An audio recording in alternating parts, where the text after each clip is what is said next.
प्यारे दोस्तों नमस्कार। मैं आशीष अपने यूट्यूब चैनल एपी क्लासेस में आप लोग का बहुत बहुत स्वागत करता हूं। प्यारे दोस्तों, मेरे यूट्यूब चैनल एपी क्लासेस में आपको मैथ से संबंधित हर चैप्टर के वीडियोज उपलब्ध हैं। दोस्तों, हमारे यूट्यूब चैनल एपी क्लासेस पे आपको कंपटीशन लेवल के हर चैप्टर के वीडियोज उपलब्ध हैं। दोस्तों आपको जिस भी चैप्टर की वीडियोज़ की आवश्यकता हो, जिस भी चैप्टर को पढ़ना हो, आप हमारे चैनल के प्लेलिस्ट में जाइए, वहाँ सर्च करिए और अपने कंपटीशन से संबंधित जो चैप्टर है उसका अध्ययन करिए। दोस्तों, इस वीडियो के अंतर्गत हम जो है यूपी डीएलएड प्रथम सेमेस्टर के गणित अभ्यास नंबर 2 को कंटिन्यू करेंगे। अभ्यास नंबर 2 में दोस्तों हमने पार्ट 1 को देखा, पार्ट 2 को देखा, हम जो है पार्ट 3 को देखेंगे। इस वीडियो के अंतर्गत दोस्तों हम पार्ट 3 को देखेंगे। दोस्तों, जिसने भी पार्ट 1 और पार्ट 2 को नहीं देखा है, हम उम्मीद करेंगे कि वह पार्ट 3 देखने से पहले दोस्तों वो जो है पार्ट 1 और पार्ट 2 को अवश्य देखें। अगर आप पार्ट 3 को देख लेंगे तभी आपको पार्ट 3 समझ में आएगा। दोस्तों, पार्ट 1 और पार्ट 2 के अंतर्गत हमने जो है संख्या को देखा, संख्यांकों को देखा, संख्या के प्रकार को देखा। दोस्तों, इस वीडियो के अंतर्गत हम जो है भाज्यता के आधार पर संख्याओं को देखेंगे। भाज्यता के आधार पर दोस्तों संख्याएं जो है सम और विषम 2 प्रकार की होती हैं। तो दोस्तों हम यहाँ पर जो है सम संख्या की चर्चा करेंगे कि सम संख्या किसे कहते हैं। ठीक है ना दोस्तों। Even numbers, EVENNUMBERS, even numbers अर्थात सम संख्याएं किसे कहा जाता है, इनकी चर्चा दोस्तों हम इस वीडियो के अंतर्गत करेंगे। ठीक है ना। तो दोस्तों जो संख्याएं 2 से कट जाती हैं वो संख्याएं सम संख्याएं कहलाती हैं। तो परिभाषा यहाँ यही होगी दोस्तों कि जो संख्याएं 2 से कट जाती हैं,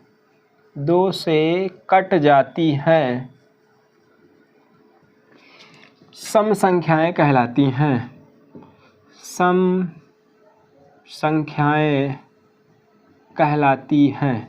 ठीक है ना दोस्तों। अब आप सोचिए कि कौन कौन सी संख्याएं हैं जो 2 से कट जाती हैं। जैसे दोस्तों अगर देखा जाए 2 हुआ, 4 हुआ, 6 हुआ, 8 हुआ, 10 हुआ, 12 हुआ, ये सब 2 से कट जा रही हैं। अर्थात दोस्तों आप देखेंगे कि जिन संख्याओं के अंत में 0 है, 2 है, 4 है, 6 है, 8 है, अगर दोस्तों जिन संख्याओं के अंत में 0 है, 2, 4, 6, 8, ठीक है, ये सब अंक होते हैं दोस्तों, वह संख्या 2 से अवश्य कटती है। और दोस्तों इन संख्याओं को ही हम क्या कहते हैं, सम संख्याएं कहते हैं। दोस्तों उम्मीद है कि ये परिभाषा आपके समझ में आई होगी। कुछ एग्जाम्पल हम लेते हैं, ध्यान देना, कुछ एग्जाम्पल हम यहाँ पर ले रहे हैं।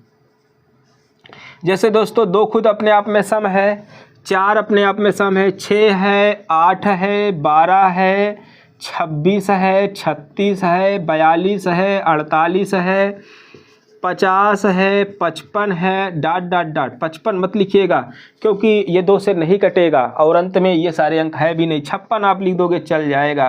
तो दोस्तों ये सारे अंक जो हैं या ये सारी संख्याएं जो हैं सम संख्याएं हैं। परिभाषा फिर से वही होगी कि जो संख्याएं 2 से कट जाती हैं सम संख्याएं कहलाती हैं, या जिन संख्याओं के अंत में 0 होता है, 2 होता है, 4 होता है, 6 होता है, 8 होता है, वे संख्याएं जो है सम संख्याएं कहलाती हैं।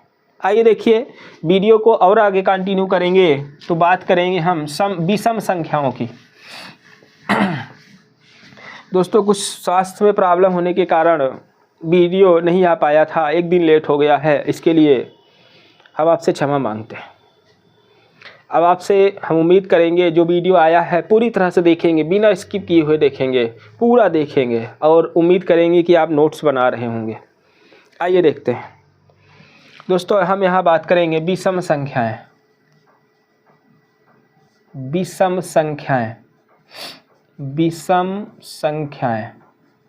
विषम संख्याओं को दोस्तों कहा जाता है ऑड नंबर्स।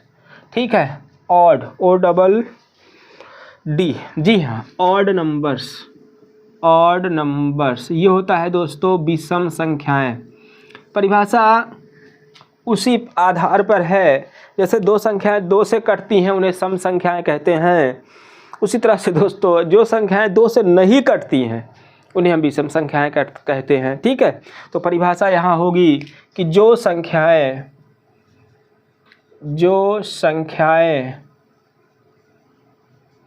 दो से नहीं कटती हैं, जो संख्याएं दो से नहीं कटती हैं, ठीक है, विषम संख्याएं कहलाती हैं, विषम संख्याएं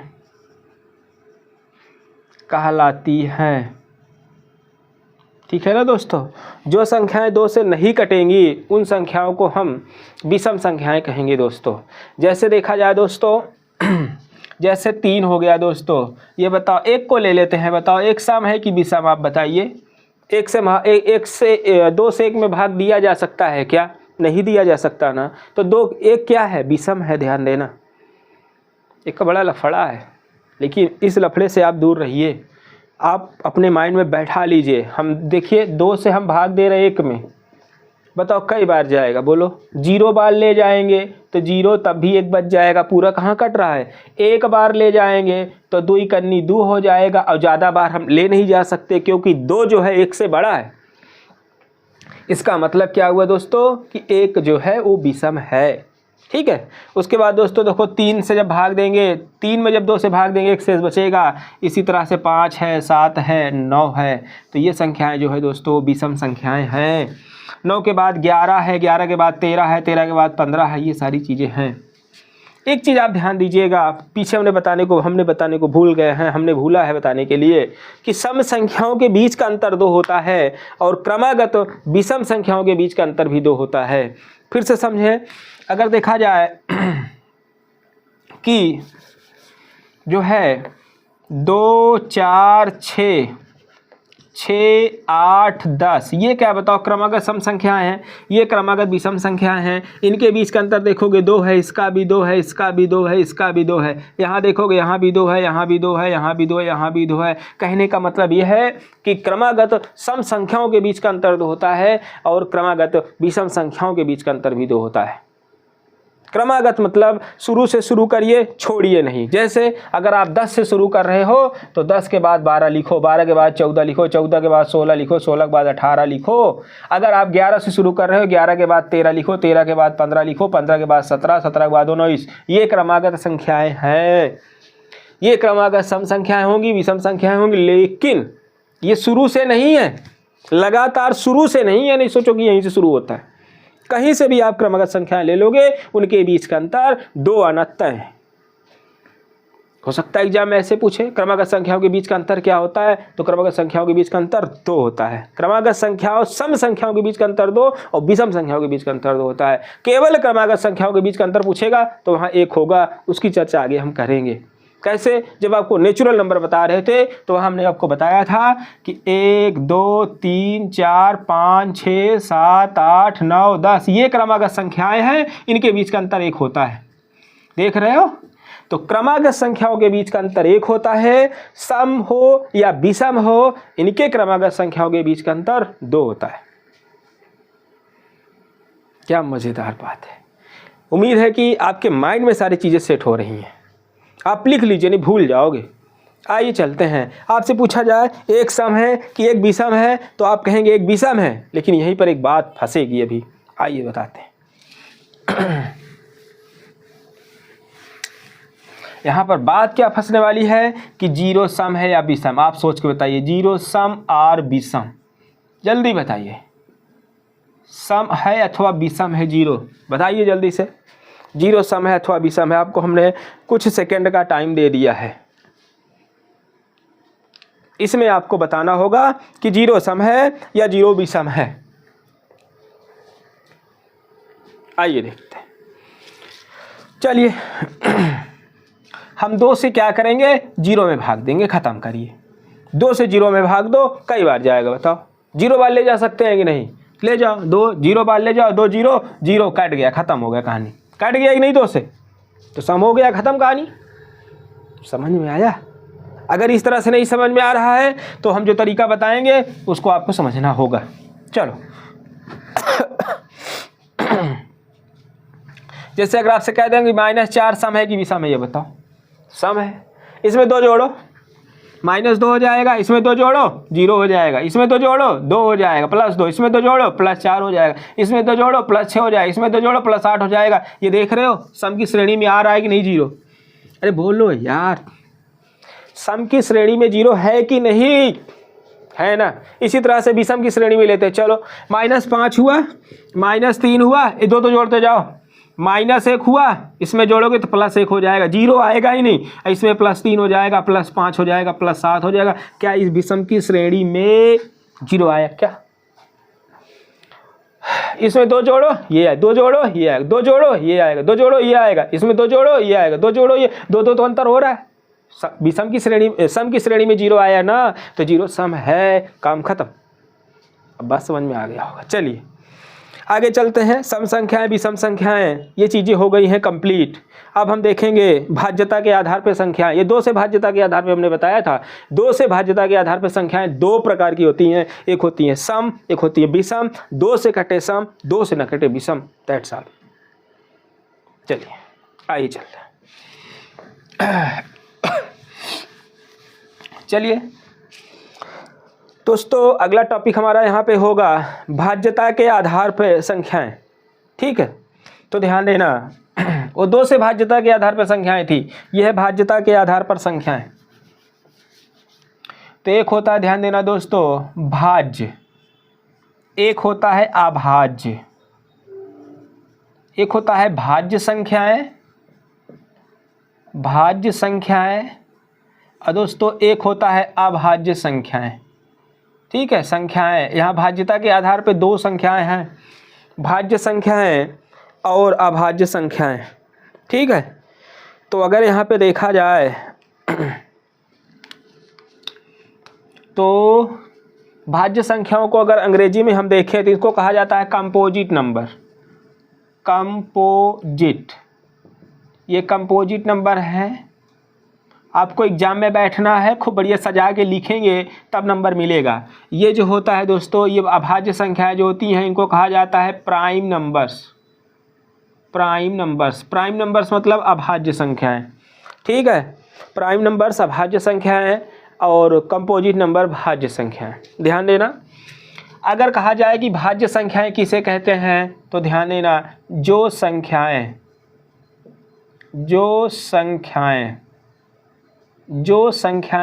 एक और स्वयं, एक और स्वयं, एक हो गया आपका ये, और स्वयं के अतिरिक्त अन्य किसी तीसरी संख्या से भी कट जाए, से भी कटे। ठीक है, अन्य से कटे या विभाजित हो। अभाज्य संख्याएं क्या है दोस्तों? जो संख्याएं वन और स्वयं के अतिरिक्त अन्य किसी भी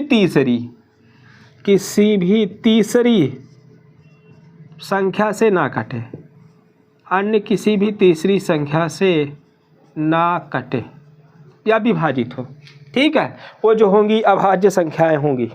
तो उम्मीद है कि आप नोट कर रहे होंगे और आपको सारी चीज़ें बहुत अच्छे से समझ में आ भी रही होंगी कि भाज्य संख्याएं किसे कहते हैं और अभाज्य संख्याएं किसे कहते हैं। तो दोस्तों, अगर देखा जाए कि भाज्य संख्याएं किसे कहते हैं, तो भाज्य संख्याओं की बात होती है जो 2 से कटे 1 मिनट, जो 1 से कटेंगी और स्वयं से कटेंगी, इसके साथ साथ किसी और से कट जाएंगी, वह भाज्य संख्याएं होंगी। जो 1 से कटेंगी और स्वयं से कटेंगी, इसके अलावा किसी से नहीं कटेंगी, वो जो होंगी वह अभाज्य संख्याएं होंगी। ठीक है ना दोस्तों? चलिए जल्दी आप इसे नोट डाउन करिए, फिर उसके बाद हम कुछ एग्जाम्पल लेते हैं, फिर उसके बाद उनको हम छांटते हैं कि वो भाज्य संख्याएं हैं कि अभाज्य संख्याएं हैं।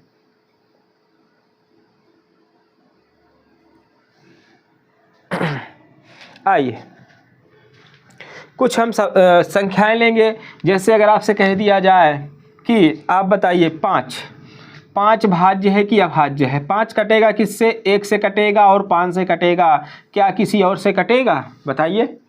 5 1 से कटेगा, 5 से कटेगा, किसी और से किससे कटेगा? किसी से नहीं कटेगा। तो 5 क्या हो गया?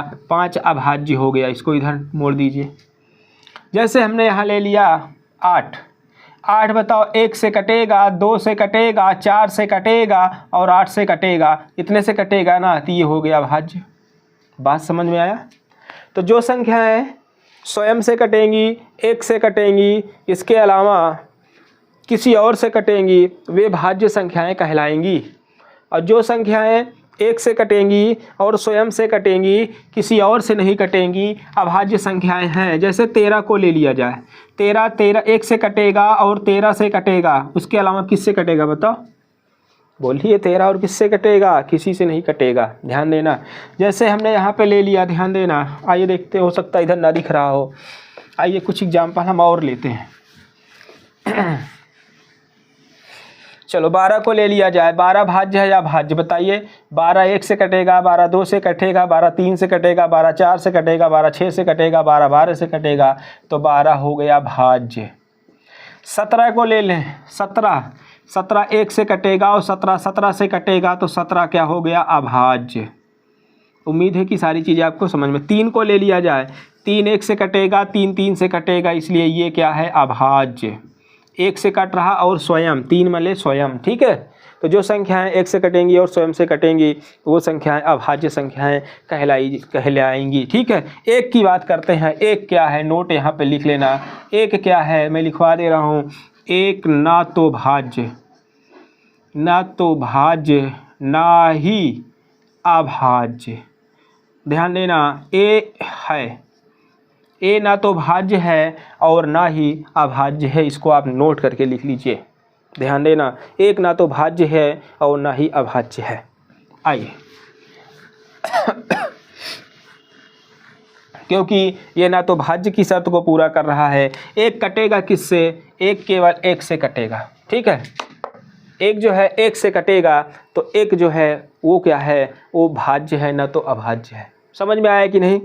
तो ये सब सारी चीज़ें हैं दोस्तों। 1 किससे कटेगा? 1 से कटेगा। फिर किससे कटेगा? स्वयं से कटेगा। तो 1 ही 1 है, 1 ही स्वयं है, इसीलिए कह दिया गया 1 ना तो भाज्य है, ना तो अभाज्य है। सबसे छोटी भाज्य संख्या कौन सी है? अगर यहाँ पे प्रश्न आपसे पूछे कि सबसे छोटी भाज्य संख्या अभाज्य, सबसे छोटी अभाज्य संख्या है, सबसे छोटी अभाज्य संख्या वो क्या है? बोलो आप। 2 है। ठीक है। और ध्यान देना, 2 ही एक ऐसी अभाज्य संख्या है जो केवल सम है। ध्यान देना। तो यहाँ लिखेंगे 2 ही केवल सम अभाज्य है। 2 ही केवल सम अभाज्य संख्या है। समझ में आया? 2 ही केवल सम अभाज्य संख्या है। 2 के अलावा जितनी भी अभाज्य संख्याएं हैं सब भी सम है। तो उम्मीद है कि सारी चीज़ें आपको बहुत अच्छे से समझ में आ रही होंगी। आइए देखिए कुछ और बातों की चर्चा करते हैं। जैसे दोस्तों यहाँ से अगर आपसे पूछ लिया जाए कोई संख्या भाज्य है या अभाज्य, इसका पता कैसे लगाएंगे? जैसे आपको दे दे 137 आपसे पूछा है 137 भाज्य है अथवा अभाज्य है। ये आपसे प्रश्न पूछ ले कि 137 भाज्य है या अभाज्य है, प्रश्न पूछ रहा है। ये बताइए आप कैसे पता करेंगे? तो ध्यान देना, मैं आपको नियम बता रहा हूँ। तो हम ध्यान देना 137 के नज़दीक वर्ग संख्या ज्ञात करेंगे। वर्ग संख्या वो है कितनी? 144 और 125 मिनट 144 और इसके करीब एक और है बराबर हम 121 है। अब बताओ 137 के करीब 144 है कि 121 है? क्योंकि वो 12 का वर्ग है, वो 11 का वर्ग है, तो यहाँ पे है 144। ठीक है, चलिए अब 144 है किसका वर्ग? अगर अंडर रूट हम 144 करेंगे तो वो आएगा 12। 12 आएगा कि नहीं? 12 के नीचे की जितनी अभाज्य संख्याएं लिख डालो। 12 के नीचे की अभाज्य संख्याएं हैं 11। 11 के बाद अगर देखेंगे अभाज्य संख्या है 7। फिर उसके बाद अभाज्य संख्या यहाँ पे होगा 5। 5 के बाद 3। 3 के बाद 2। एक हम लिखेंगे नहीं क्योंकि एक ना तो भाज्य है और ना ही अभाज्य है। फिर से समझे, 12 का वर्ग ये 144 का वर्गमूल 12 होता है। 12 के नीचे की अभाज्य संख्या है, यहाँ लिखो 12 के नीचे की सभी अभाज्य संख्याएं, सभी अभाज्य संख्याएं। ये सब नियम अपने नोट्स में लिखेंगे तब मज़ा आएगा, ताकि एग्ज़ाम के दौरान आप इसे रातों रात दोहरा सकें। नहीं तो फिर कितना वीडियो आप देखोगे, बताओ कितना वीडियो देखोगे। ये पार्ट तीसरा है, कई चैप्टर इसमें है, कम से कम 15-20 पार्ट तो बनेगा ही ना। क्या आप एक रात में 15-20 पार्ट देख सकते हैं? लेकिन अगर आप नोट्स बना लिए हैं, मैं विश्वास दिलाता हूँ आप घंटों में दोहरा लोगे। चलिए, तो 12 के नीचे की अभाज्य संख्या ये है। अब बताओ दोस्तों, क्या ये 11 से कटेगा? इन्हीं से काटना होगा। 11 से ये कटेगा। अभी आपको भाज्यता का नियम हम पढ़ाते हैं। भाज्यता का नियम अभी मैं आप लोगों को पढ़ाता हूँ, लेकिन उससे पहले अभी जब बन पड़ी है, सिर पे आ पड़ी है, तो काट तो सकते हैं। 11 से कटेगा। 11 का नम 11 2 13 27 नहीं कटेगा। 7 से, 7 का नम 7 6 13 77। 11 से 7 से कटेगा क्या? 7 का नम 7 6 13 67 नहीं कटेगा। 5 से कट नहीं सकता। 3 से 7 3 10 11 कट नहीं सकता। 2 से तो कट नहीं सकता। अतः 137 वो अभाज्य है। काम खत्म। आइए खोल लेते हैं। चलिए, एक प्रश्न यहाँ पे है कि 5 5 1 भाज्य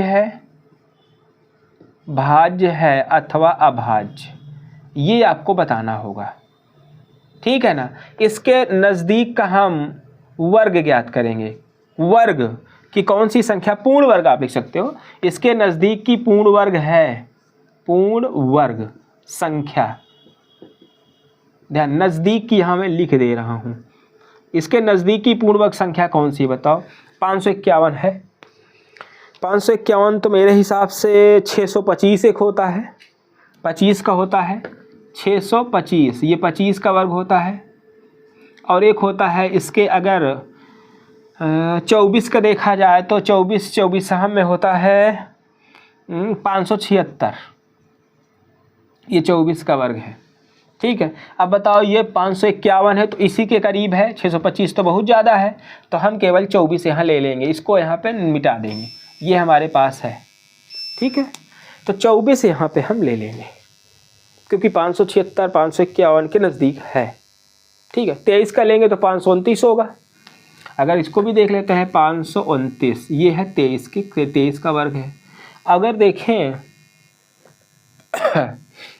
अब 551 में हम 529 घटाते हैं। 11 में से 9 गए 2 बचेगा, 4 में 2 गए 2, 22। ध्यान देना, अगर इसी में हम 576 में से 529 घटाते हैं तो 16 में 9 गए 7 होगा। यहाँ बचेगा 6 में 2 गए 4, 47 है ना जी। तो यही 529 करीब है। छोड़िए, 529 ही करीब है। नज़दीक की वर्ग संख्या हम लेते हैं तो यहाँ लिखेंगे 529। 529 का हम निकालेंगे वर्गमूल, तो ये आ जाएगा 23। 23 के नीचे की जितनी अभाज्य संख्या है सब लिख डालो। 23 के नीचे की, ठीक है। तो 23 के नीचे की जितनी अभाज्य संख्या हैं, जैसे यहाँ पे अभाज्य है 19 है, 19 के बाद 17 है, 17 के बाद अभाज्य होनी चाहिए 13 है, 13 के बाद 11 है, 11 के बाद 7 है, 7 के बाद 5 है, 5 के बाद 3 है, फिर 2 है। चलो चेक करते हैं। 19 से कटेगा क्या? 19 दूनी 38, 17, 19 दूनी 38, 19 दूनी 38। ठीक है, आए देख लेते हैं, शायद ये कट जाएगा। 19 से 5 एक में भाग देना, 19 दूनी 38 हो जाएगा। 15 में से 8 गए 7 बचेगा। ठीक है, एक हासिल गया था, 3 में से 1 गए 4, 4 में से 1 और यहाँ 1, 19 9 171 कट गया कि नहीं? तो तो ये भाज्य है, काम खत्म। इन्हीं से हम चेक करते हैं। अगर इनसे कट जाएगा तो भाज्य है, अगर इनसे नहीं कटेगा तो भाज्य नहीं है। ठीक है ना। तो इस तरह से दोस्तों उम्मीद है कि आपको ये समझ में आया होगा कि 551 जो है ना वो भाज्य है।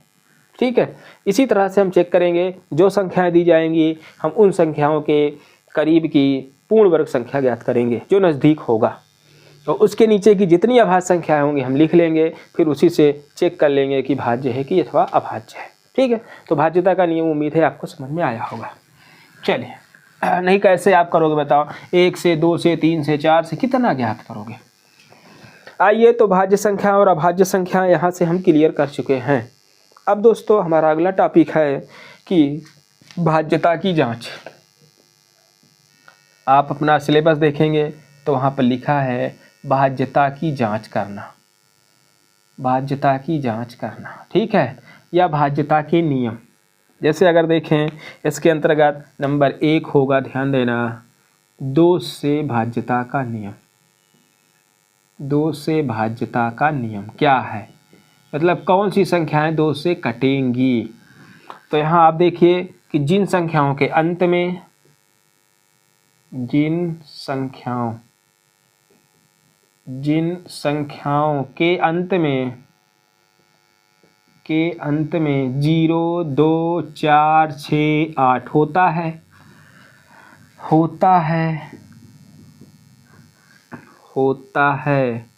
वे संख्याएं 2 से कट जाती हैं, वे संख्याएं 2 से कट जाती हैं या भाज्य हो जाती हैं। ठीक है। जैसे अगर एग्जाम्पल आप देखें तो यहाँ पे आपका होगा 252, देखो बाद में 2 आया। अगर यहाँ देखा जाए 556, 324, 868, 976, तो जिन संख्याओं के अंत में 0 आएगा, 2 आएगा, 4 आएगा, 6 आएगा, वे सारी संख्याएं 2 से कट जाएंगी। उम्मीद है कि सारी चीज़ें आपको बहुत ही अच्छी तरह से समझ में आ रही होंगी। तो दोस्तों 2 से भाज्यता का नियम उम्मीद है कि समझ में आया होगा। ठीक है। आइए देखते हैं अगला। यहाँ पे दोस्तों हमारा जो होगा वो होगा 3 से भाज्यता का नियम। ठीक है। 3 से भाज्यता का नियम, आइए देखते हैं। देखिए है क्या। तो यहाँ पे दोस्तों होगा जिन संख्याओं के अंकों का योग, जिन संख्याओं के अंकों का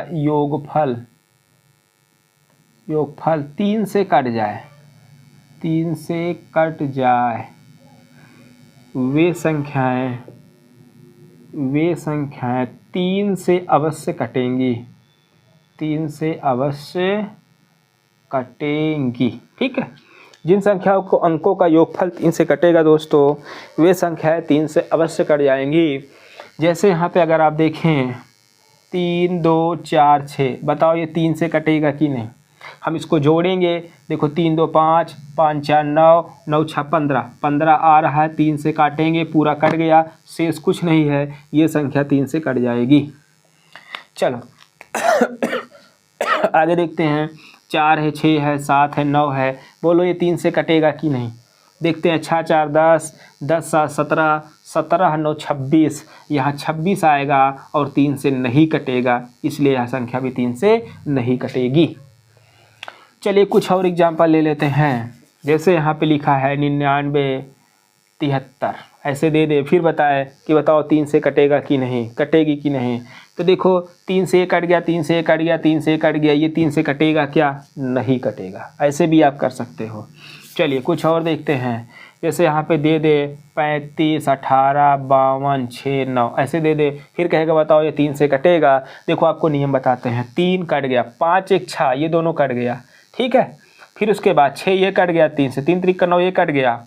अब देखो 8, 5, 13, 2, 15 हो गया ना 15, इसलिए 3 से पूरा कट गया, क्योंकि 15 भी तो 3 से कट जाता है।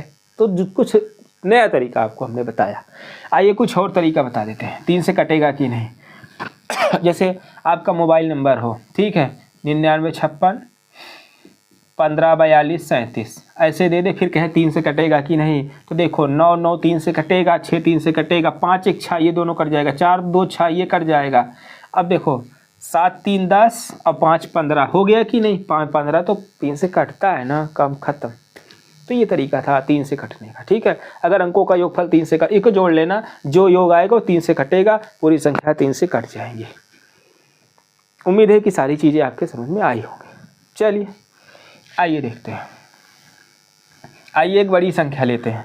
ठीक है, जैसे कह दिया जाए 3 9 7 6 5 3 4 2 1 5 8 7 3 2 9। अब आपसे कह दिया कि अब बताओ ये 3 से कटेगी कि नहीं, ये संख्या 3 से कटेगी नहीं। देखिए इसके लिए क्या करेंगे, 3 से कटेगा, 3 से कटेगा, 3 से कटेगा, 3 से कटेगा, 4 2 6 3 से कटेगा, 5 1 6 3 से कटेगा, और 3 3 9 ये 3 से कटेगा, 3 से ये कटेगा। अब यहाँ देखेंगे 7 5 12, 12 के बाद 12 12 12, देखिए 7 5 12 और 12, 7 5 12 तो 3 से तो कट गया, और 8 2 10, ये 10 यहाँ पे हो रहा है, 10 3 से नहीं कटेगा, अर्थात ये पूरी संख्या 3 से नहीं कटेगी। उम्मीद है कि आपको समझ में आ गया होगा। आइए देखते हैं कुछ अगला नियम लेते हैं। ये अगला नियम है दोस्तों, है तीसरा नियम होगा हमारा, वो होगा 4 से भाज्यता का नियम। चलिए 4 से भाज्यता का नियम देखते हैं। देखिए 4 से भाज्यता का नियम क्या है। जिन संख्याओं के इकाई और दहाई, जिन संख्याओं की, लिख लो, जिन संख्याओं की इकाई और दहाई के अंकों से बनी संख्या, ठीक है, 4 से कटेगी, वह पूरी संख्या 4 से कट जाएगी, वह पूरी संख्या 4 से कट जाएगी। ठीक है, जैसे यहाँ पे दे दे 5 2 8 7 6 ऐसे दे दे, फिर आपसे कह दे बताओ ये 4 से कटेगा कि नहीं, तो इकाई और दहाई, ये इकाई है, दहाई इससे बड़ी संख्या 76 है। अब बताओ 4 पढ़ा 76 आता है कि नहीं, हाँ 1976 आता है, ये 4 से कट जाएगी। समझ में आया।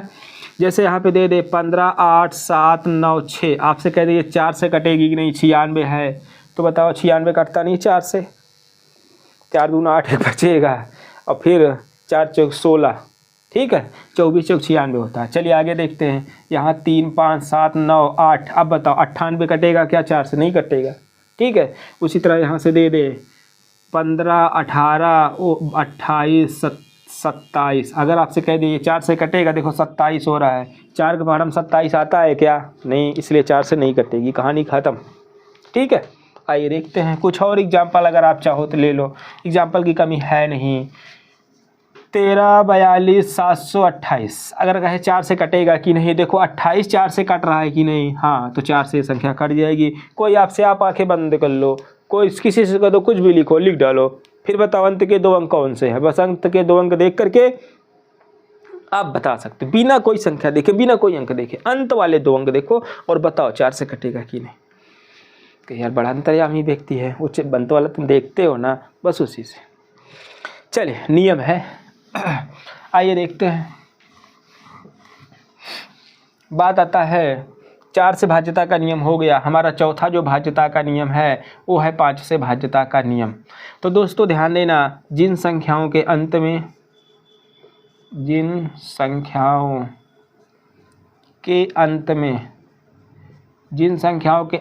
0 और 5, 0 व 5 होता है, 0 व 5 होता है, वे संख्याएं 5 से अवश्य कट जाती हैं, 5 से अवश्य कट जाती हैं। आप जल्दी इसको नोट डाउन करिए, फिर हम एग्जाम्पल को लेते हैं। उम्मीद है दोस्तों सारी चीज़ें आपको बहुत अच्छी तरह से समझ में आ रही होंगी। चलिए देखते हैं। बात है 5 से भाज्यता का नियम। आइए एग्जाम्पल लेते हैं। एग्जाम्पल यहाँ पर अगर आप देखें तो एग्जाम्पल इसका क्या होगा, जैसे दोस्तों यहाँ पे दे दिया 20, जैसे यहाँ पे दे दिया 35 70, ठीक है, जैसे यहाँ पे दे दिया 3 5 8 7 5, ये सब 5 से कटेंगी क्योंकि बाद में है 0, ठीक है। जैसे दोस्तों यहाँ पे दे दे 400, चाहे 1 0 हो चाहे 1000 0 हो, चाहे 1 0 हो चाहे 1000 0 हो, 4 5 से कटना है तो कटना है, ठीक है। चलिए जैसे यहाँ पे 2 5 5 8 7 5 दे दे, बताओ 5 से कटेगा कि नहीं? हाँ कटेगा। तो जिन संख्याओं के अंदर 5 होगा और 0 होगा वह संख्याएं 5 से अवश्य कट जाएंगी, ठीक है। चलिए आइए देखते हैं कुछ और नियम देखते हैं। 4 से भाज्यता का एक नियम और है, उसको हम बताना भूल चुके हैं, उसको मैं बताने वाला हूँ, ठीक है, ध्यान देना दोस्तों। अगर बाद में डबल 0 आ गया, जैसे 4 से भाज्यता, ध्यान देना, 4 से भाज्यता, 4 से भाज्यता का सेकंड नियम, एक नियम तो आप पढ़ चुके हो, 4 नियम हो चुके हैं हमारे, 5वां नियम मैं बताने वाला हूँ, आप टेस्टर मत होइए। ये देखो 4 से सेकंड नियम, अगर बाद में डबल 0 हो, DOUBLE, डबल 0 होने पर 4 से भाज्य, 4 से भाज्य होगा। डबल 0 होने पर, डबल 0 होने पर 4 से भाज्य होगा। जैसे अगर मान लीजिए 100 है, डबल 0 हो गया, 200 है, डबल 0 हो गया, कम से कम डबल 0 होने पर, अरे यार 3 0 होगा तब भी होगा, कम से कम लिख दें क्या? कम से कम, कम से कम, कम से कम डबल 0 होने पर। अगर ये 2000 लिखा है तो हो भी करेगा, ठीक है। तो इस तरह से है। अगर यहाँ पर 8 7 डबल 0 कर दे तो ये 4 से भाज्य है। समझ में आया कि नहीं? अगर 4, बस यही आप समझो, चलिए बाकी ठीक है। आइए देखिए, तो 4 से भाज्यता का नियम समझ में आया होगा। अब हम पढ़ेंगे, 5 का भी पढ़ चुके हैं, आगे पढ़ेंगे 6 से भाज्यता का नियम। 6 से भाज्यता का नियम, ठीक है। तो ध्यान देना, जो संख्याएं 2 से कटेंगी और जो संख्याएं 3 से कटेंगी वे संख्याएं ही 6 से कटेंगी। तो ध्यान देना, यहाँ आप लिख सकते हैं कि जो संख्याएं 2 व 3 दोनों से कटेंगी, दोनों से कटेंगी, ठीक है। जो संख्याएं 2 व 3 दोनों से कटेंगी वे 6 से अवश्य कटेंगी, वे 6 से अवश्य कटेंगी, ठीक है। आइए देख लेते हैं, जो संख्याएं 2 और 3 से कटेंगी वो संख्याएं 6 से अवश्य कटेंगी। जैसे यहाँ पे लिख दे 12 3 5 7, ऐसे कर दे। ये बताओ क्या 6 से कटेगी? देख रहे हो बाद में 7 है तो कहाँ से कट जाएगी? 2 से कटेगी? नहीं कटेगी, कहानी ख़त्म, 6 से भी नहीं कटेगी। ध्यान देना, अगर यहाँ पे दे दे 15 8 7 8, अब बताओ क्या ये 2 से कटेंगी? 2 से तो कट गया। 3 की बात करते हैं, 3 के लिए क्या करना होगा? देखो ये 5 1 6 हो गया, 8 7 15 हो गया, 8 तो 3 से कटेगा नहीं, इसलिए 3 से नहीं कटेगा, इसलिए यह पूरी संख्या 6 से भी नहीं कटेगी। उम्मीद है कि आप समझ पा रहे होंगे। आइए कुछ और एग्जाम्पल लेते हैं, क्योंकि दोस्तों एग्जाम्पल ज़्यादा महत्व रखता है। जैसे यहाँ दे दे 99 56, यही दे दे और आपसे कहे बोलो क्या ये 6 से कटेगा? आप तो बड़ा शौक से बोले कि बाद में 6 है तो 6 से कट ही जाएगा। आइए देखते हैं। पहली बात, ये 2 से कटेगा क्या? हाँ 2 से कट जाएगा। 3 की बात करते हैं, 9 9 कट गया, ये कट गया 3 से, लेकिन 5 कटेगा क्या? नहीं कटेगा, 3 से नहीं कटेगा, इसलिए यह पूरी संख्या 6 से नहीं कटेगी। चलिए एक कुछ और चेक करते हैं, एक एग्जाम्पल और लेंगे। एग्जाम्पल हम इसलिए ज़्यादा ले रहे हैं ताकि आपको सारी चीज़ें समझ में आए। आलसी लोग हैं, नोट्स बनाना नहीं चाहते हैं। चलिए 3 2 5 6 7 8 9 ऐसे दे दे और यहाँ पे दे दे 4। अब कह दे कि यह क्या ये संख्या 6 से कटेगी? कहोगे बाद में 94, अरे यार ये नियम नहीं हो, 4 का नियम होता है। आइए देखते हैं। तो पहली बात देखिए, 2 है तो 2 से, 4 है तो 2 से कटेगा। रही बात 3 से कटने की, ये देखो 3 कट चुका है, 6 कट चुका है, 9 कट चुका है, 8 7 15 कट चुका है, ठीक है। 5 और 4 9 कट चुका है। क्या 3 से 2 कटेगा? तो ये 3 से संख्या नहीं कटेगी, ओवरऑल 6 से भी नहीं कटेगा, कहानी ख़त्म, ठीक है। चलिए आइए एक नया तरीका देखते हैं, एक नया भाज्यता का नियम देखते हैं, वो है 7 से भाज्यता का नियम। छठवां होगा 7 से भाज्यता का नियम। चलिए 7 से भाज्यता का नियम देखने के लिए हम क्या करेंगे। 7 से भाज्यता के नियम को हम देखेंगे कि इकाई के अंकों को दुगना करके शेष बचे संख्या में घटाते जाते हैं। जब वह शेष 7 से कट जाता है तो पूरी संख्या 7 से कटती है। थोड़ा बड़ा नियम है, पढ़ना पड़ेगा। यहाँ लिखेंगे दोस्तों, दी गई संख्या के इकाई अंक को, दी गई संख्या के इकाई अंक को दुगना करके, फरके नहीं है, ये करके है, दुगना करके शेष संख्या में घटाते जाते हैं, शेष संख्या में घटाते जाते हैं। ठीक है। यदि वह योगफल, अंतरफल, क्योंकि घटाएंगे तो अंतरफल होगा ना, यदि वह अंतरफल 7 से कट जाए तो दी गई पूरी संख्या 7 से भाज्य होगी, 7 से कट जाएगी। जल्दी आप लिखिए, फिर बताते हैं हम आगे। जरूर लिख लीजिए दोस्तों, क्योंकि ये सारे नियम जल्दी मिलते नहीं हैं। समझ रहे हैं कि नहीं? बहुत भाग्यशाली हो कि आपको ये सारे नियम मिलते जा रहे हैं। आप जाइए एग्जाम में अच्छा सा प्रदर्शन करिए। चलिए देखते हैं। जैसे दोस्तों यहाँ पे अगर दे दे, ध्यान देना, एक यहाँ पे संख्या है, अगर उसको हम दे दें 16,807 और आपसे कह दें कि बताइए 16,807 7 से कटेगा कि नहीं कटेगा, आपसे ही पूछ ले। ठीक है, तो आप क्या करोगे? भाग लगाना शुरू कर दोगे, और क्या है ना। 60 मेथड अपना नहीं सकते हो। देखो क्या करेंगे, इधर देखो, इकाई अंक दुगना कर दो। देखिए यहाँ पे हल करते हैं। देखो ये क्या बचेगा, 1680 बचेगा ना, इसका दुगना करो, कितना होगा? 7 दूनी 14, इसमें जोड़ दो, घटा दो, घटाते हैं, घटा दो, घटाइए इसमें, तो 10 में 4 गेन 6, यहाँ एक दे दियो 7, यहाँ बचेगा 6। ठीक है, ये 6 और ये 6, एक हो गया। फिर अब देखो इस ध्यान देना होगी, यह नियम कई बार कर सकते हैं। नोट, यह प्रक्रिया कई बार कर सकते हैं। ध्यान देना, देखो मैं एक बार कर चुका हूँ। फिर देखो इसको पकड़ो, यह है 166, ये 6 दूनी 12 हो जाएगा, घटाओ जल्दी से। यहाँ कितना बचेगा? 4।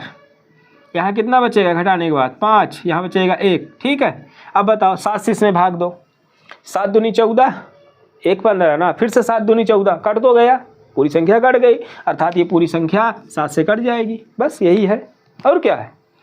चलिए आइए देखिए कुछ एग्जाम्पल और ले लेते हैं। जैसे देखो यहाँ पे दे दिया 15 7 2 9, ऐसे दे दे, और आपसे कह दे बताओ ये 7 से कटेगा कि नहीं, कैसे करोगे? तो ध्यान देना, हम 15 72 बचाएंगे, 9 दूनी 18, घटा दो भैया, 12 में 4, 8 गेन 4, और यहाँ एक हासिल चला गया है ना, 12 तभी हुआ था, 6 में से 1 गया 5, और ये 5, 1554 बचा। हम 155 बचाएंगे, 4 दूना 8, घटा देंगे, बताओ कितना होगा? 15 में 60 गेन 7, फिर 4 1, बताओ ये 7 दूनी 14, 7 का नम 7, कट तो गया, ये 7 से संख्या कट जाएगी। अब आपको समझ में आया होगा। इसी तरह से हम आगे भी कर सकते हैं। ठीक है, आइए देखते हैं। तो 7 से भाज्यता का नियम हो गया है। 8 से भाज्यता का नियम, 8 से भाज्यता, ये शायद 7वां नियम है। 8 से भाज्यता का नियम देखो, फिर से समझो, 4 वाला याद करिए। अगर बाद के 2 अंक 4 से कट जाते हैं, लेकिन 8 में क्या होगा? यदि बाद के 3 अंक 4 से कट जाते हैं, 3 अंकों से बनी संख्या 8 से कट जाती है, तो पूरी संख्या 8 से कटेगी। ध्यान देना, यहाँ पे नियम होगा, यदि दी गई संख्या यदि दी गई संख्या के इकाई, दहाई, सैकड़ा, सैकड़े से बनी संख्या, सैकड़े से बनी संख्या, यदि दी गई संख्या के इकाई, दहाई, सैकड़े से बनी संख्या 8 से कट जाती है, 8 से कट जाती है, तो पूरी संख्या, तो पूरी संख्या 8 से कट जाएगी, पूरी संख्या 8 से कट जाएगी। ठीक है, यहाँ पे मैं नोट अभी तुरंत लिखवा दे रहा हूँ कि बाद में कम से कम 3 जीरो होने पर भी 8 से भाज्य होगी, 8 से भाज्य होगी। ठीक है, अगर बाद में लगातार 3 जीरो आ जाते हैं तब भी वह संख्या 8 से भाज्य होना तय है। ठीक है, चलिए कुछ एग्जाम्पल लेते हैं, बाकी आप इसे लिखिए, वीडियो रोक लीजिए और आप लिखिए। चलिए, जैसे यहाँ पे एग्जाम्पल हमने दे दिया कि बताओ 8 से कटेगी कि नहीं, 3 5 6 7 8। अब आपसे कह दिया जाए बताओ ये संख्या 8 से कटेगी, तो ध्यान देना यहाँ तक हम अंक लेंगे। देखो 8 से काटो, 8 8 64, 3 67 38, 8 के पारा 38 नहीं आता, 8 से नहीं कटेगी। यहाँ पे दे दिया जाए 4 5 6 9 3 और 4, फिर आपसे कह दे बताओ ये 8 से कटेगी, हम इसको 934 को लेंगे। 9 का नम 9 13 हो जाएगा, 8 का नम 5 13 54, नहीं कटेगा। ठीक है, ध्यान देना, अगर कह दिया जाए 1 2 3 4 5 6 यहाँ पे दे दिया जाए, बताओ 8 से कटेगा, हम क्या करेंगे 456 को लेंगे। 8 पंचे 40, 5 45 और 8 सते 56, ये 8 से कट जाएगा। जैसे हम ले लेंगे 2 3 4 6 7 8 6 और कह दें क्या बताओ ये कटेगा, 8 8 64, 3 67 36 आया, 8 के पहाड़ में 36 आता नहीं है, इसलिए संख्या 8 से नहीं कटेगी। यहाँ हम कह दें 3 5 7 9 2, अब बताओ ये 8 से कटेगा, हम यहाँ क्या करेंगे 8 9 72, 72 7 79 और फिर से यहाँ पे 8 9 72, ये 8 से कट जाएगा। समझ में आया? 3 जीरो वाला मसला भी देख लेते हैं। जैसे यहाँ पे कह दे 6 5 0 0 0, क्या ये 8 से कटेगा? हाँ भैया कट जाएगा। जैसे यहाँ पे दे दे 3 6 0 0 0, क्या ये 8 से कटेगा? 8 से कट जाएगा। यहाँ कर दे 3 5 से 7 फिर से 0 0, क्या ये 8 से कट जाएगा? हाँ 8 से कट जाएगा। अब उसके बाद 3 जीरो कम से कम होने चाहिए, उसके बाद चाहे जितने जीरो हों ये मायने नहीं रखता है। उम्मीद है कि आपको दोस्तों ये जो है वीडियो पसंद आ रहा होगा। चलिए जल्दी नोट करिए, फिर आगे चलते हैं।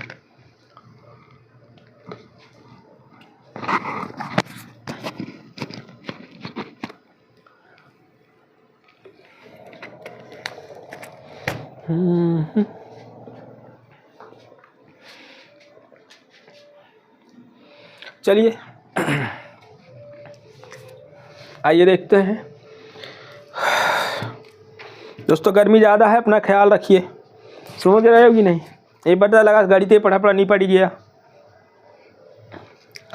ये तो 8 से भाज्यता का नियम ये सब था।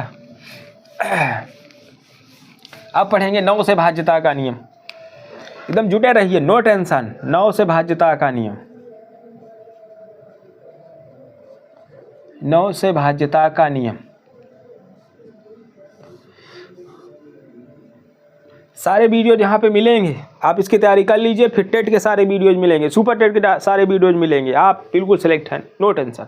सिर्फ आप चैनल से जुड़े रहिए, लाइक कमेंट शेयर करिए। जो भी आपको दिक्कत हो कमेंट में ज़रूर लिखिए। अच्छा लगे वीडियो तब भी लिख दीजिए ना, कुछ तो लिखिए जिससे आप हमें जो है इससे प्रेरणा मिलेगी ना आगे के वीडियोज़ को और दमदारी से करने की। देखना ही सबसे बड़ी बात नहीं है, देखने के साथ साथ कमेंट भी किया करो, छोटा सा कमेंट कर दो। चलिए 9 से भाज्यता का नियम ध्यान देना। तो 9 से भाज्यता का नियम क्या है दोस्तों, थोड़ा समझें। भाज्यता का नियम है यदि दी गई, ऐसे लिखो, दी गई संख्या के अंकों का योगफल, दी गई संख्या के अंकों का योगफल 9 से, यदि 9 से पूर्णतः विभाजित हो जाए, 9 से पूर्णतः कट जाए या विभाजित हो जाए, तो पूरी संख्या लिखा है, पूरी संख्या 9 से विभाजित होगी, पूरी संख्या 9 से विभाजित होगी। जैसे दोस्तों यहाँ पे दे दे कि 3 6 9 8 7 5 3 2 1 ऐसे दे दे, फिर आपसे कहे बताओ 9 से ये संख्या कटेगी क्या? चलो 9 से काट देखते हैं। 9 कट गया, 6 3 9 ये भी कट गया। अब ध्यान दे 9 से कटना है, देखो क्या कैसे कटेगा। 8 7 15, 8 7 15 3 18 ये भी कट गया। 5 2 7 1 8। अब बताओ 9 से कटेगा क्या? नहीं, ये संख्या 9 से नहीं कटेगी, ख़त्म करो। ठीक है, आगे देखते हैं। जैसे यहाँ पे दे दे 3 2 4 6 7 ऐसे दे दे, फिर कहे 9 से कटेगी क्या? पहले चलो देखो 9 से काटना हमको। 3 2 5 4 9 ये कट गया। अब बताओ 6 7 13, 9 से कटेगा क्या? नहीं कटेगा। अरे जोड़ के काट लो, तुम जोड़ो फिर 9 से भाग दो, फिर बात करो। जैसे 3 को हम काट रहे थे, वैसे ये मेरा अपना पर्सनल तरीका होता है। अभी तक तो फेल नहीं हुआ है, फेल होगा भी नहीं। चलिए, तो उम्मीद है कि 9 से भाज्यता का नियम आपको समझ में आया होगा। 10 से भाज्यता का नियम बताने की ज़रूरत नहीं है। 10 से भाज्यता का नियम क्या है? अंत में शून्य हो, अंत में कम से कम, अंत में कम से कम एक शून्य, कम से कम एक शून्य होने पर 10 से विभाजित होगा, 10 से विभाजित होगी। ठीक है, अगर मान लेते हैं 1210 लिखा है, 10 से कट जाएगा। 1210 के बाद 2 जीरो लगा है तो वो और कट जाएगा, मतलब वो भी कट जाएगा। 1350 लिखा है वो भी कट जाएगा। 13500 लिखा है वो भी कट जाएगा। समझ रहे हैं कि नहीं? अंत में कम से कम एक जीरो हो, बाकी चाहे जितने जीरो हों 10 से कटना तय है। आइए दोस्तों, आप कंपटीशन लेवल की तैयारी करते हैं तो वहाँ से आपको काफ़ी लंबा और भाज्यता का नियम पढ़ना पड़ता है। आपके सिलेबस में 9-10 तक है ये। ठीक है, आइए 11 से भाज्यता का नियम लेते हैं। 11 से भाज्यता का नियम देखिए, 11 से भाज्यता का नियम है क्या? ध्यान देना। नियम है कि दी गई संख्या के, कोई संख्या होगी, वही संख्या है जो दी गई है। दी गई संख्या के विषम स्थान पर अंकों, विषम स्थान पर अंकों और सम स्थान पर अंकों, और सम स्थान पर अंकों के योग का अंतर, के योग का अंतर। विषम स्थान पर जो अंक होंगे इनका योग कर लेना भाई साहब, आप लोग योग कर लेना। और सम स्थान पर जो अंक होंगे, सम स्थान के अंकों, ठीक है, अंकों के योग का अंतर, ठीक है। यदि जीरो आए, यदि जीरो आए अथवा 11 से विभाजित हो, अथवा 11 से विभाजित हो, बड़ा लंबा हम खींच दे रहे हैं, हो सकता है या ना दिखाई दो। 11 से विभाजित हो तो वह पूरी संख्या, 11 से कट जाएगी, 11 से कट जाएगी। ठीक है ना दोस्तों? अगर ध्यान देना, जो सम स्थान पे अंक है और जो विषम स्थान पर अंक हैं, अगर इनका योगफल नहीं, इनका अंतर अगर जीरो आ रहा है तब 11 से कटेगा। अगर इनका अंतर 11 से विभाजित होने वाला आ रहा है तो भी वह संख्या 11 से कट जाएगी। आइए देख लेते हैं। जैसे यहाँ पे दे दे, ऐसे देखो 1 3 5 7 9 4 6 ऐसे दे दे और आपसे कह दे बताओ यह संख्या 11 से कटेगी कि नहीं। तो देखो विषम स्थान पे कौन कौन है, ये विषम स्थान पर है, देख रहे हो कि नहीं? इनको जोड़ डालो, तुम जोड़ो इनको, विषम वाले, विषम विषम स्थान वाले। यहाँ 1 है, 1 के बाद 5 है, 5 के बाद 9 है, 9 के बाद 6 है। अरे विषम अंक नहीं लेना है, विषम स्थान। पहला स्थान विषम होता है, तीसरा स्थान विषम होता है। तो पहला स्थान विषम है, तीसरा स्थान विषम है, 5वां स्थान विषम है और 7वां स्थान विषम है। 7वें होगा देख लेना, 1 2 3 4 5 6 7 है ना। इसको जोड़ो जल्दी से। लो 15 5 20 1 21 हो गया। इनको जोड़ो समस्थान वाले, इनको जोड़ो। तो यहाँ समस्थान वाले कौन है, अच्छा बताओ। 3 है, 7 है और 4 है। जोड़ो, 7 3 10 4 14 है। इनका अंतर करो, 21 में से 14 घटाओगे 7 आएगा। बोलो, पहली बात तो अंतर ना तो 0 हुआ और जो 7 आ रहा है वो 11 से कटेगा नहीं, इसलिए यह पूरी संख्या 11 से नहीं कटेगी। या तो अंतर 0 आए या तो अंतर 0 आए या तो जो अंतर आए वो 11 से कटे। चलिए आइए, तो दोस्तों ये था 11 से भाज्यता का नियम। आइए कुछ और देख लेते हैं। जैसे यहाँ दे दे 1 2 3 4 5 6 7 8 9, 11 से कटेगा कि नहीं।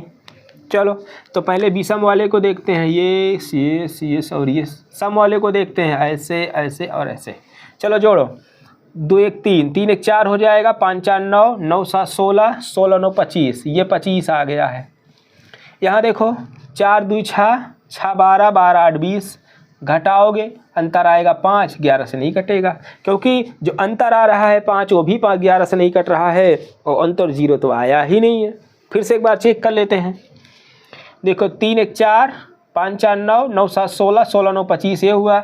यहाँ देखेंगे 4 2 6 6 12 12 8 20, कहाँ कट रहा है यार। तो 1 2 3 4 5 6 7 8 9 ये भी नहीं कटेगा। 1331 कटता है ना, तुम्हारा चर्चित है 1331 को देख लेते हैं कि क्या हमारा नियम उस पर लागू हो रहा है। देखो ऐसे फिर कोई है नहीं, तो ध्यान देना इसको जब करेंगे 4 हो जाएगा, इसको जोड़ेंगे तो ये भी 4 हो जाएगा, घटाएंगे आएगा 0, तो इसलिए 11 से कट जाता है 1331। तो दोस्तों ये हमारा पार्ट 3 था। हम जो है चैप्टर वाइज ना पढ़ा करके हम डीएलएड को जो है दोस्तों वो पार्ट वाइज पढ़ा रहे हैं। तो पहले के अध्याय में हमने 3 पार्ट में पढ़ाया है। उम्मीद है कि आपको सारी चीज़ें बहुत अच्छी से समझ में आई होंगी। अध्याय 1 जो संख्या तथा संख्यात्मकता का बोध, अंकों का ज्ञान और स्थानीय मान, ये सारी चीज़ें थी, इनको हमने डिस्क्राइब करने का प्रयास किया है। अभ्यास को देखेंगे, लघुत्तरीय प्रश्न है, संख्या एवं संख्यांक से आप क्या समझते हैं हमने बताया है, रोमन अंक से आप क्या समझते हैं हमने आपको लिख करके समझा करके बताया है, भाज्य एवं अभाज्य संख्याएं किसे कहते हैं मैंने इसको भी बताया है, किसी संख्या के स्थानीय मान से क्या अभिप्राय है तो उसको भी हमने बताया है, परिभाषित करना है कि पूर्णांक क्या है, परिमेय संख्याएँ क्या है, अपरिमेय संख्याएँ क्या है, वास्तविक संख्याएँ, सब की परिभाषा लिख करके हमने बताया है। कुछ अंक दिए हैं उसमें अंकों का स्थानीय मान निकालना है, उनको भी मैंने बताया है। कह रहा रोमन संख्या में यल का मतलब क्या होता है, तो यल का मतलब 50 ही तो होता है। दोस्तों जो हमारा अध्याय 2 था वो पूरी तरह से समाप्त हुआ। उम्मीद है कि आपको सारी चीज़ें बहुत अच्छी से समझ में आई होंगी। जो लोग नए हैं पार्ट 1 से शुरू करेंगे, पार्ट 3 तक जाएंगे तो सारी चीज़ें बहुत अच्छी समझ में आएंगी। तो दोस्तों उम्मीद है कि आपको यह वीडियो बहुत अच्छी तरह से समझ में आया होगा। आप अच्छी तरह से इसका नोट्स बनाइए और कमेंट में जा कर के जो भी कमी आपको इस वीडियो में लगी हो उसको ज़रूर लिखिए। तो दोस्तों इस वीडियो में इतना ही, मिलते हैं नेक्स्ट वीडियो में। तब तक आप लोग खुश रहें, मस्त रहें, आह्लादित और प्रसन्न रहें। संसार की सारी खुशियाँ आपको और आपके परिवार को मिले। वीडियो देखने के लिए बहुत बहुत धन्यवाद।